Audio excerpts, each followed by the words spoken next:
Olá, pessoal! Hoje estamos aqui para estrear um quadro, isso mesmo. No nosso canal tem um quadro agora chamado No Divã com o Especialista. Sim, é um quadro onde a ideia é trazer mais conhecimento, mais informação para vocês. A cada mês, a proposta é trazer um especialista para a gente somar. É alguém que possa, junto com a psicologia, estarmos conversando em outras áreas. Trazer conhecimento, trazer reflexões e tudo isso para vocês. Então, esse mês o tema escolhido foi Setembro Amarelo. A gente vê tantos índices de suicídio, de mortes associadas principalmente à depressão. Então, é um tema muito relevante e que muitas pessoas ainda têm dúvidas, ainda têm muito preconceito, ainda é um tabu, infelizmente. Então, para conversarmos hoje aqui sobre esse tema, trouxe a doutora Priscila Góes, psiquiatra renomada na nossa cidade, e vamos conversar um pouquinho sobre esse tema. Seja bem-vinda, doutora Priscila. Eu agradeço muito o convite, estou super feliz de poder estar aqui com você, poder compartilhar a experiência uma da outra, da gente fazer essa troca. Eu sou psiquiatra, com título de especialista em psiquiatria, atuo há mais de 13 anos aqui no município e também sou professora da Universidade Federal do Oeste Baiano, da UFOB, professora de psiquiatria. Então, vamos à nossa primeira pergunta. Doutora Priscila, o que é a depressão e quais são seus principais sintomas? Então, depressão é uma doença mental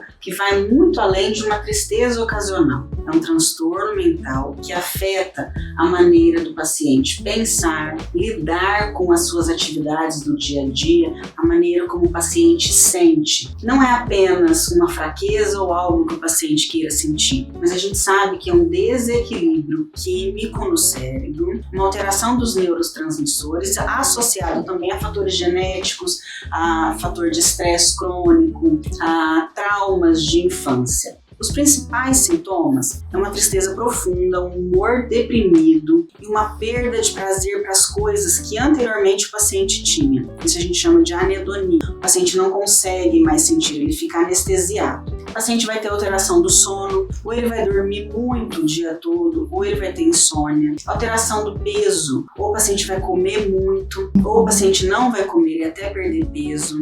Um pensamento de culpa constante, isso que agrava muito os sintomas. O paciente sempre tem um pensamento de inutilidade, de culpa, de menos-valia, de que atrapalha a vida desses familiares. Lapso de memória, branco na cabeça, uma dificuldade muito importante de concentração e, nos casos mais graves, pensamentos suicidas. Sim, doutora. Inclusive, os pacientes demoram muito a perceber esses sinais. Às vezes a depressão ela vai chegando de mansinho e as pessoas acham que não é uma coisa grave, vão levando e aí esses sintomas vão se agravando, não é? Quando eles chegam a perceber que realmente são sintomas de um transtorno é porque já está intenso. Então, pergunta 2. Quais são as principais causas da depressão? Do ponto de vista biológico, nós sabemos que existe um desequilíbrio desses neurotransmissores, principalmente serotonina e dopamina, associado a fatores genéticos. Existe uma herdabilidade nos transtornos depressivos. A gente sabe que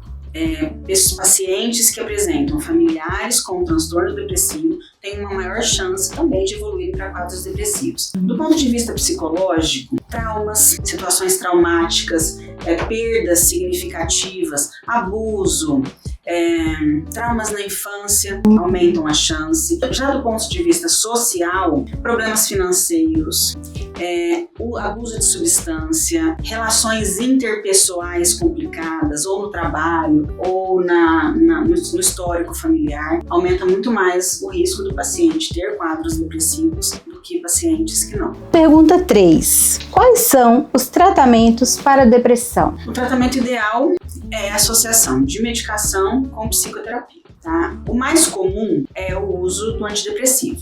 Então a gente sabe que o antidepressivo ele organiza, ele estabelece esse desequilíbrio dos neurotransmissores cerebrais e se a gente conseguir associar, que é o ideal, o tratamento com a psicoterapia, a linha de tratamento psicoterápica que tem mais estudos, que tem uma resposta a curto prazo, mais rápida, é a terapia cognitivo-comportamental, que é a TCC. Mas, porque ela muda o padrão do pensamento, é uma tentativa de mudar o padrão do pensamento do paciente. Mas o que eu falo aos meus pacientes é que, independente da linha terapêutica que o seu profissional, que o seu psicólogo trabalhe com você, o mais importante é a transferência que você tem com esse terapeuta. Porque se você tiver uma boa transferência com o seu terapeuta, vale muito mais do que a linha que ele está te dando, que ele está dando seguimento. Sim, até porque essa questão da abordagem, né, é uma coisa que a gente conversa muito e que gera até meio que discussão, né, gente? O pessoal da psicologia aí sabe. Menos comuns,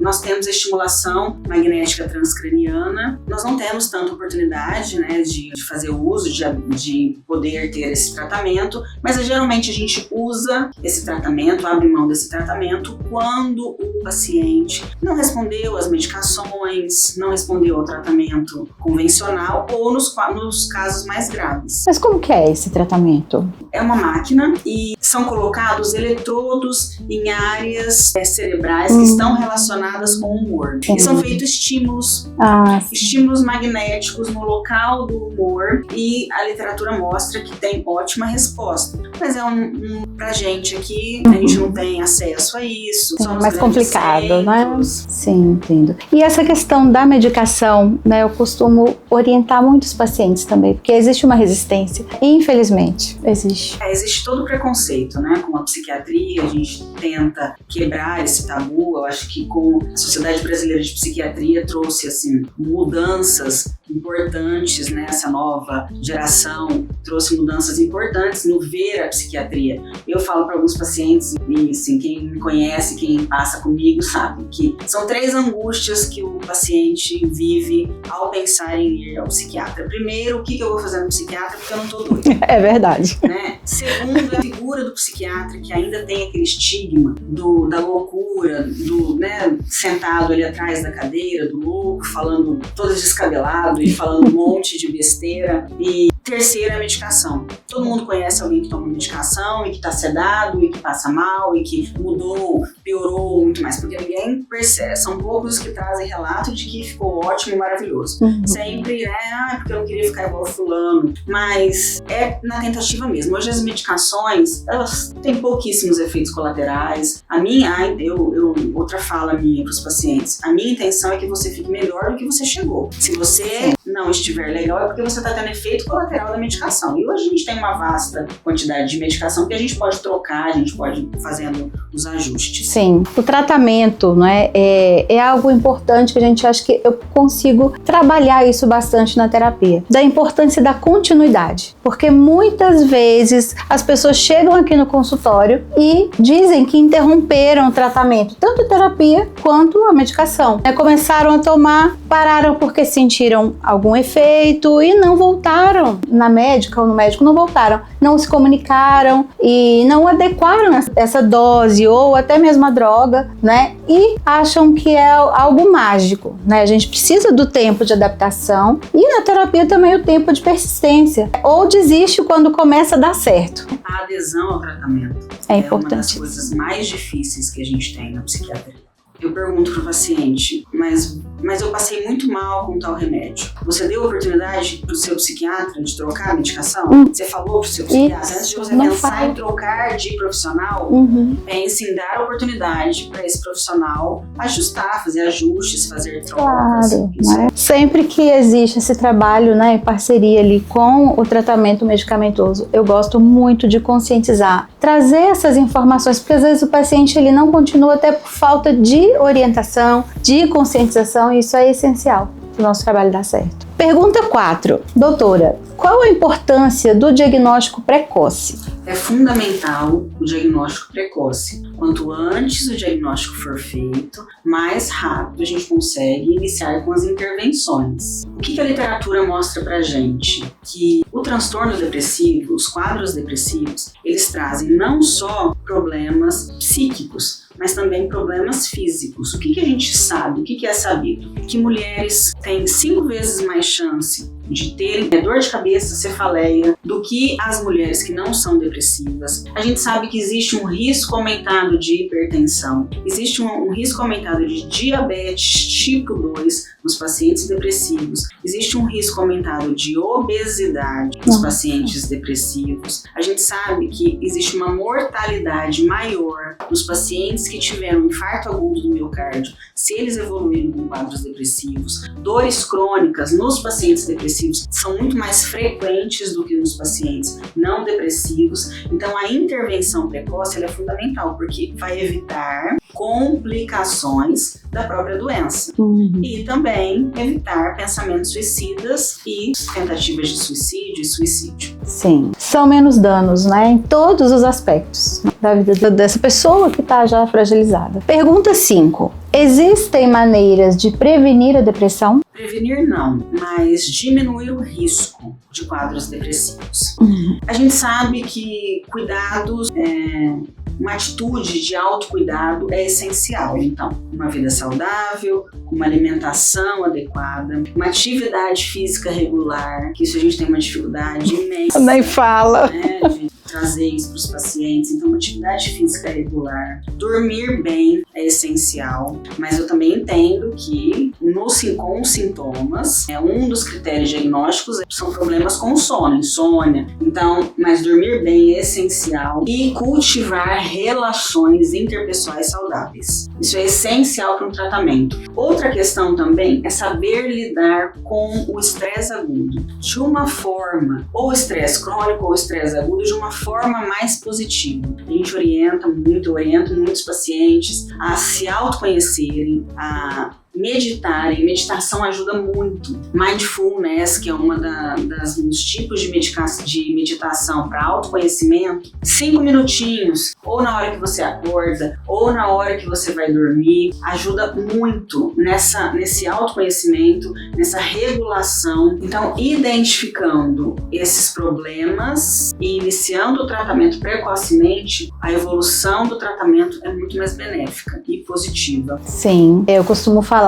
que a gente cuidar das relações desde lá do começo, né? Então a gente não tá falando nem só do indivíduozinho, desse ser, mas dessa família que tá começando, né? Então essas primeiras relações, elas vão trazer que tipo, né, de contexto, que tipo ali de interação e consequências, né, para as pessoas que estão ali. São relações adoecedoras, que vão adoecer pessoas, né? Então, como lidar com essas emoções, com esses acontecimentos e o que isso vai gerar na vida dessa pessoa? A gente fala, não tem muito costume de falar em psicologia preventiva, mas é algo, né, de se trabalhar. Por isso que antes do adoecimento, a gente fala tanto da importância de se conhecer, de lidar bem com as suas emoções, com os seus conflitos nas suas relações, porque isso é uma maneira também de você não adoecer lá na frente.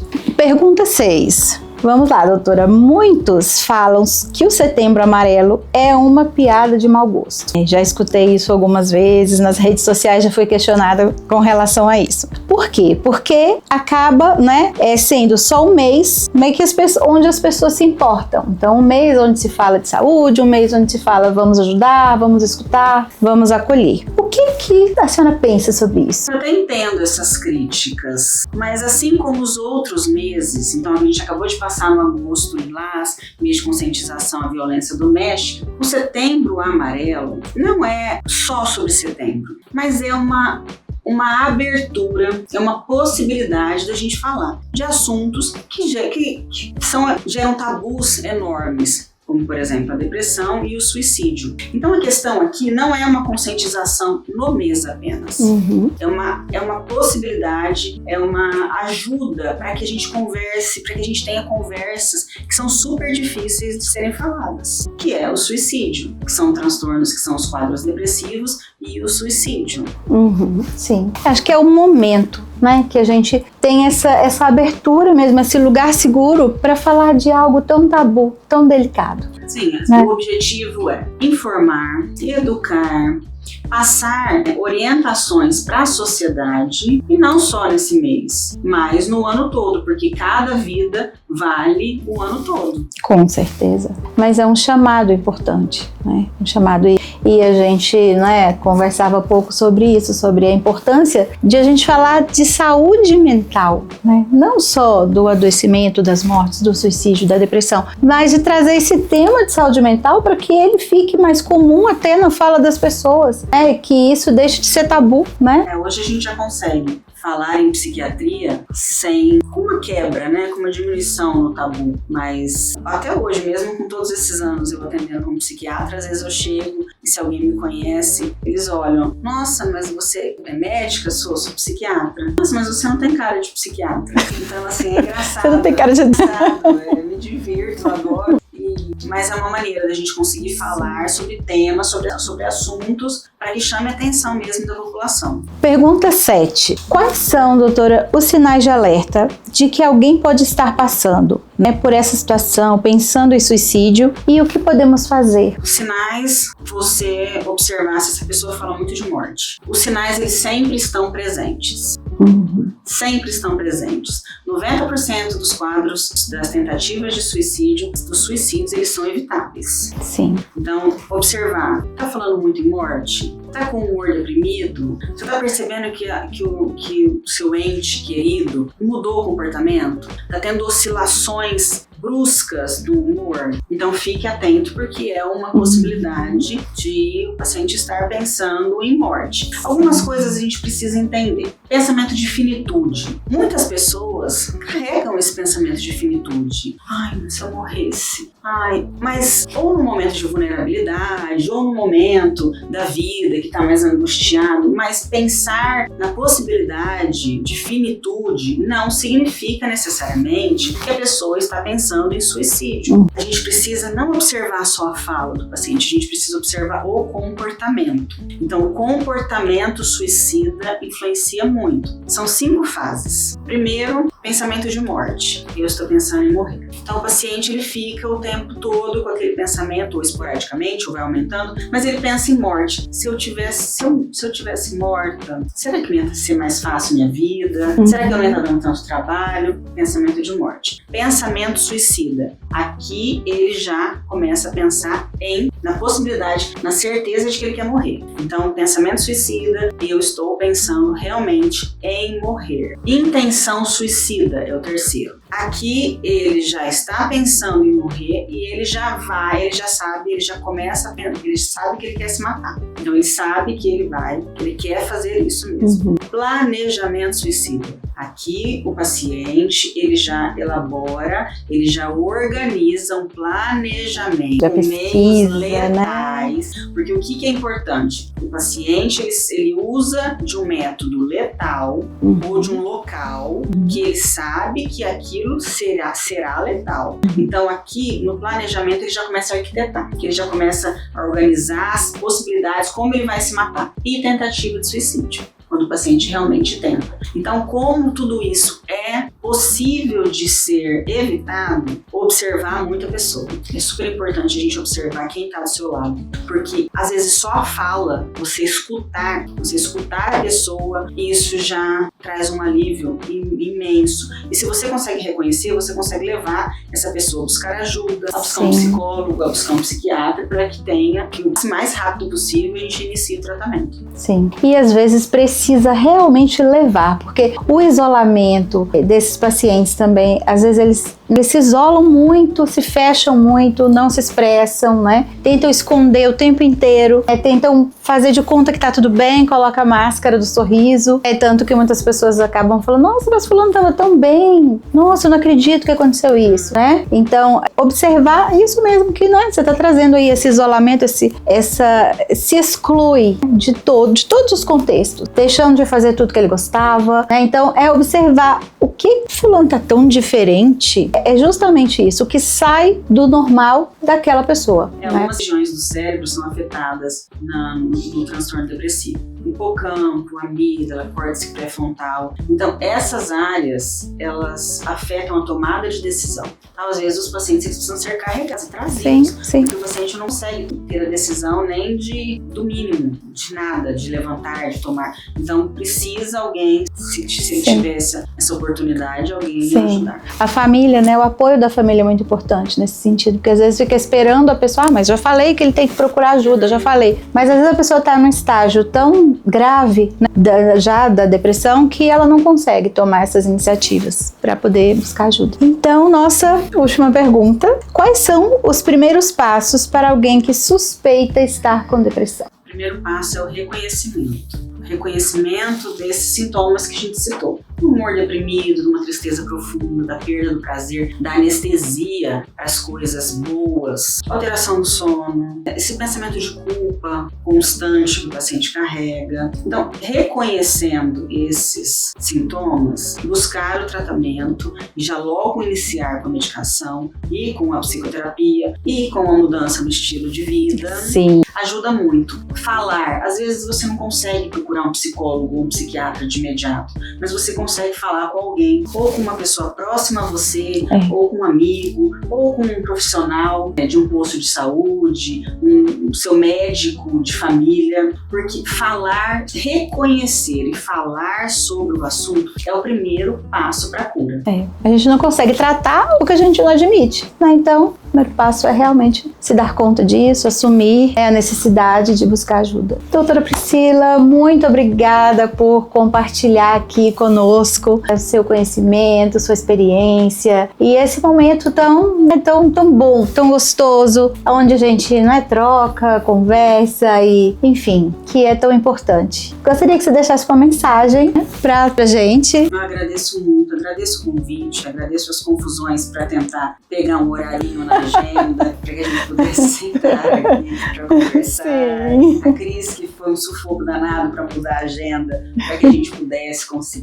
Minha mensagem é: cuidar da sua saúde mental é tão fundamental como cuidar da sua saúde física. Deus nos deu o nosso corpo e é a coisa mais importante que a gente tem. A gente abre mão de tudo na vida. A gente faz tudo pelos outros, a gente faz tudo pelas pessoas que a gente ama, só que a gente esquece que se a gente não estiver bem e saudável, não vai existir essa continuação ou familiar, ou de afeto, ou de uma vida social. Então, cuide da sua saúde mental. É ela que vai te levar para onde você quiser ir. Teu corpo físico é muito importante também, mas muitas vezes a gente esquece, a gente vai passando por cima e vai abrindo mão, vai deixando, porque eu não tenho tempo, porque eu não consigo, ou dá valor para outras coisas e aí não consigo fazer o acompanhamento, mas consegue fazer outras coisas financeiras. Então, busque o seu tratamento. A gente entende que as medicações geram custos, as consultas geram custos, a terapia é também custosa, mas cuidar de você é a primeira coisa para você poder cuidar. Enquanto a gente ficar delegando e culpando as outras pessoas e não entender que nós que precisamos mudar, então falar, reconhecer, falar e buscar ajuda é o primeiro passo da tua jornada. E para você que quer me conhecer mais, que quer saber mais sobre o meu serviço, eu atendo no Centro Médico do Dr. Jair Fernandes, aqui na Rua Guadalajara, na frente do Hospital Central. Meu Instagram é @doutora Priscila com SC2Ls Góes. É só me buscar que a gente conversa. Então, doutora Priscila, que prazer enorme. Muito obrigada novamente. E a você que está aqui conosco, que gostou desse conteúdo, já curte, se inscreve no canal, compartilha com alguém que precisa, que gostaria de ouvir um pouco mais sobre esse assunto. E espero vocês no nosso próximo episódio.